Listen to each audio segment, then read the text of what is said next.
And then lastly, we are going to look at scalar products and orthogonality. So we're going to finish the module by looking at the notion of scalar products and study some of the properties they have. And in particular, we'll study when do we say some a scalar product is a scalar product, two vectors are orthogonal. When do we say that? Most importantly, we're going to study the Gram-Schmidt process of finding vectors. So, what is a scalar product?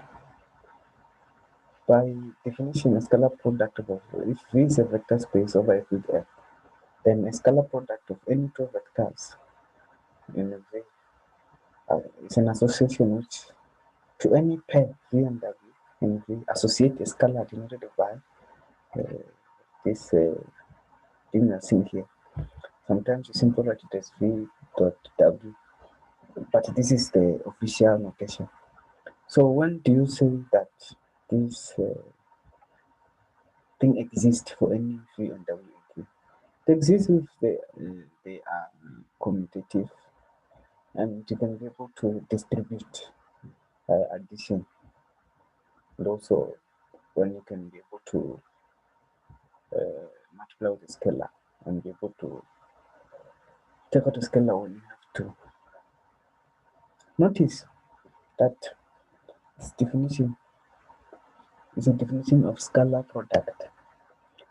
If, for example, you want to increase the dimension of your discussion by assuming that this V is your n-dimensional, what was going to happen is that you're not going to have a scalar product, you're going to have an inner scalar product. Because now the dimensions have been increased, so you're going to have an inner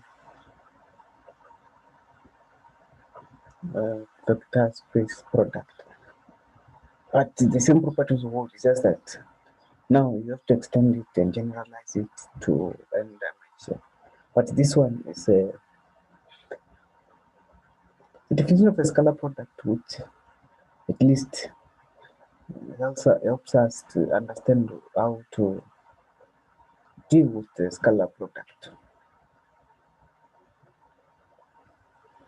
Otherwise, if you generalize it, you get what you call inner product vector spaces.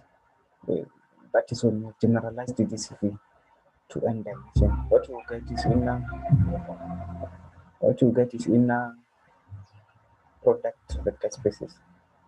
Now, if for V in V you have this to be 0, we say that for all W in V, then you say V, the scalar product of V and W is non-degenerate, and that V is 0. Now, when do you say that two vectors in V are orthogonal? Two vectors in if V is a vector space with a scalar product, then V and W are said to be orthogonal, and we write V like perpendicular to W if their scalar product is 0. So if the scalar product is 0, we say the two vectors are orthogonal. If S is a subset of V, and this set here denotes the set of all vectors W in V perpendicular to all elements in S, then this is it's called an orthogonal space, an orthogonal subspace of V. Observe that if V is a vector space over F with a scalar product, and this is a basis for V, then V is orthogonal basis if for any two different vectors here, you get a scalar product of 0 whenever I and J are different.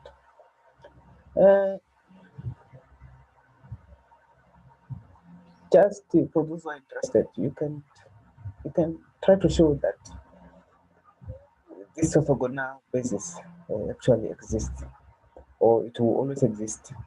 As long as you have a basis, you always have an orthogonal basis. You can try to prove that. Now,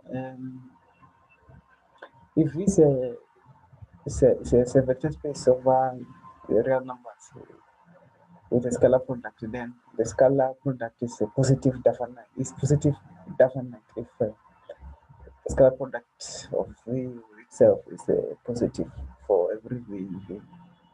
So if the scalar product of each vector in V is positive, the scalar product of each vector in V with itself, if it is positive, uh, you say the scalar product of V is positive definite. If W is a subspace of V, then W is a scalar product defined by the same rule of scalar product of V. It is then not painful to show that there will also be a positive definite. This is a definition of a norm. So you find the scalar product and then uh, find the square root of a scalar product. You get what is called a norm. The distance between two elements V and W of V. So the distance between this is the distance between two vectors. It is the norm of V minus W. We see that an element V in V is a unit vector if its norm is 1. So if you calculate the norm and find that the answer is 1, you say V is a unit vector, or we say it is normal. So in case V is not, if you divide any vector by its norm, you get a unit vector. Now there is this theorem of Pythagoras. If V and W are perpendicular, then uh, the norm of the sum squared is equals to the sum of the norms squared. That is easy to prove, especially when you know that V and W are perpendicular. It means V times W, I mean the scalar product of V and W is 0. So to prove this, you just use the definition of a norm. You find that it is actually true. Okay, then have a parallelogram law, which says that the norm of the sum squared plus the norm of the difference squared is equals to 2 twice the first vector squared plus twice the second vector squared. So it's a parallelogram law. This is also easy to prove by using the definition of a norm. So you have this theorem here, which claims that if you let W be an element of V, in other words, W is a vector in V with a non-zero norm. For any, then for any vector V in V, you will always find a unique C such that V minus CW is perpendicular to W. Perpendicular. It will the proof. The sketch of the proof is very simple. You as you if indeed V minus CW is perpendicular to W, then this has to be the case. And by definition of scalar product, this is one of the conditions. If you make C the subject of the formula, you get this. And you see that C is the only value that makes V minus CW and W to be perpendicular. There will be no other value for C, which is apart from this, that makes V minus W and W perpendicular. This C, we call it a component of V along W, and this CW is called the projection of V along W. So this is the projection of V along W. This is the component of V. I mean, C is the component of V along W. So C is the component of V along W, and CW is the projection of V along W. This is quasi inequality, which is this here. The proof of this follows the definition of a norm, and so the absolute value of the scalar product is less than or equals to the product of the norms. So you can prove that by using the definition of a norm to show that the scalar product will always be less than the product of the norms. Then this triangle inequality if a V and W are in V for, in other words, for any V and W in V, then this equality will always hold. The sum of the norm of the sum will always be there, will always be less than or equal to the sum of the norms. Now, if V1, V2 to Vn are non-zero elements of V which are mutually perpendicular meaning that if these two vectors are different, their scalar product is zero. Let Cj or Ci be the components of V along Vi, then V minus C1 V1 minus up to Cn minus Vn is perpendicular to this set of vectors here. That is what this theorem is saying. Okay, so you can prove this using the effect that if you assume these are not zero, you can show that this is perpendicular. So the scalar product of this and this gives you zero, as knowing that this uh, this this this are non-zero elements of loop. If V1, V2, and Vn are vectors which are mutually perpendicular with non-zero norm, and you have V as an element in V, and Cj the component of V along Vi, with A1 and A2 being the numbers. These are the coordinates or the scalars which you can equate this with the scalar product of that. Then they are saying that this equality will hold. This norm will hold. That's what they're saying. It's easy to prove. Is this Bessel inequality? Bessel inequality considers the mutually perpendicular unit vectors. Now the issue here is that these ones are unit vectors, and Ci the component of V along Vi. Then this equality will always be true. That's what they are saying. And of course, there's supposed to be a V here. I forgot to write a V squared. Here, there's supposed to be a V squared. V squared. And this is the sum of C squared, V squared. So I missed the V squared. They said it will be less than or equal to V squared. Okay, if the base is B of a vector space B, that base is called orthogonal if its elements are mutually perpendicular. So the basis is orthogonal if its elements are mutually perpendicular. In each element of an orthogonal basis, if each element of an orthogonal basis has a norm of 1, then the basis is we say the basis is orthonormal. Let V be a finite dimensional vector space with a positive definite scalar product. If W is a subspace of V and there's an orthogonal basis, this basis is orthogonal, meaning its components are mutually perpendicular. With W not equal to V, in other words, W and V are different, then there exist elements W m plus 1 up to Wn of V such that this is an orthogonal basis for V. We have this process here, Gram-Schmidt orthogonalization process. Given any arbitrary basis, so you have a basis here of V. To orthogonalize it, we'll proceed as follows. So this is Gram. His first names were Jochen Pedersen, and this is Smith, Erhard Smith. The two guys are responsible for this process, even though there are rumors that Leibniz knew about this process before them. But what can we say? So this is named after these two guys. So what you do, you take, so the W1, W2, W3 are the new vectors we're looking for. So what do you find them? What you do first, you equate W1 will be the first, will be this W1. Then to get W2, you take V2, this V2 minus this expression here, because you are using the previous W1 you got, which is the same as V1. Then W2 you proceed it as follows until you reach Wn, which you get by doing this. So this is the Gram-Schmidt orthogonalization process. So let's look at an example for this process.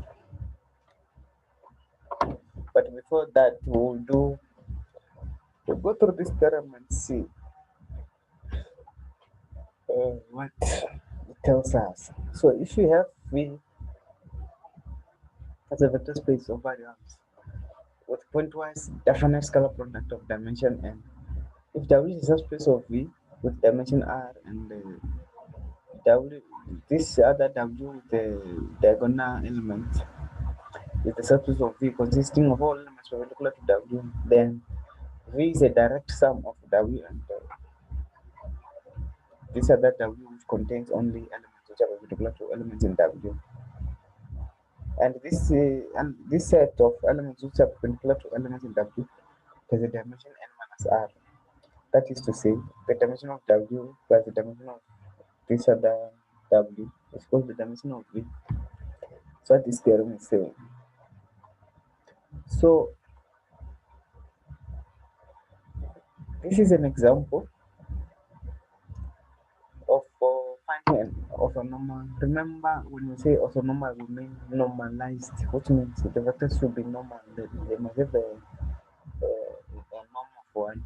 So to find the orthonormal basis for the subspace R3 generated by these two vectors, so you are going to apply a Gram-Schmidt orthogonalization process.